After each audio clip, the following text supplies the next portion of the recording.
3, 2, 3, 1, 2, 3, 1, 2, 3, 1.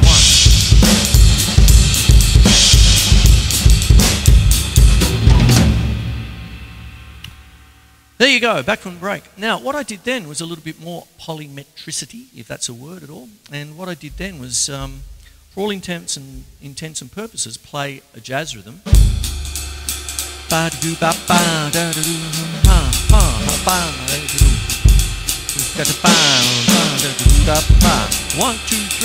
1, 2, 3, 4, 1, 2, 3, 4, 1, 2, 3, 4, 1, 2, 3, 4, 1, 2, 3, 4, 1, 2, 3, 4, 1. Fine. But with my accents, I was implying 3, 4. Now, this is something that so many different jazz drummers over the years have done. One of my favourites who has influenced me greatly is Jack DeJohnette, who does so much of this. Got a whole book on it, and just implying numbers over the top of a regular jazz rhythm. So if I'm going to play a normal jazz rhythm here, 1, 2, 3, 1, 2, 3, 1, 2, 3, 5.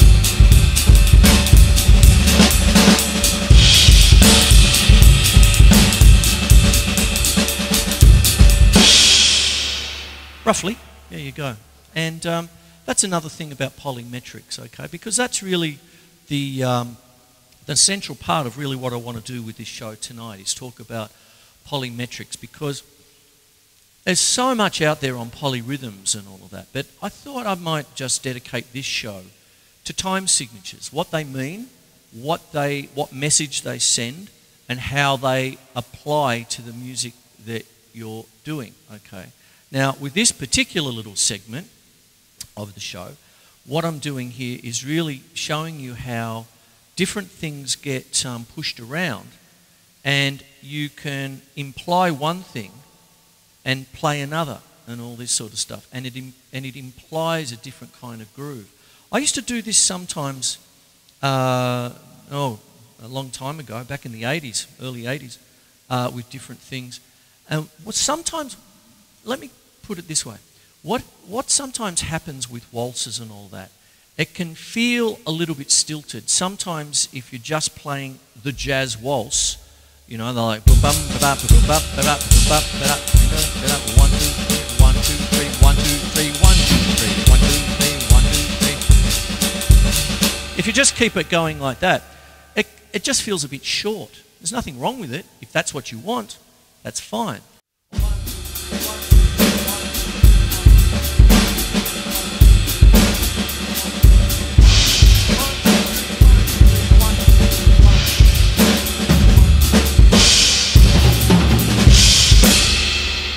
I don't know why I did that last bit.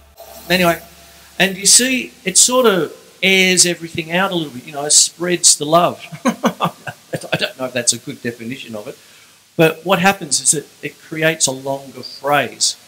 And it's a very interesting little ploy, okay? You probably have to watch where you put it in.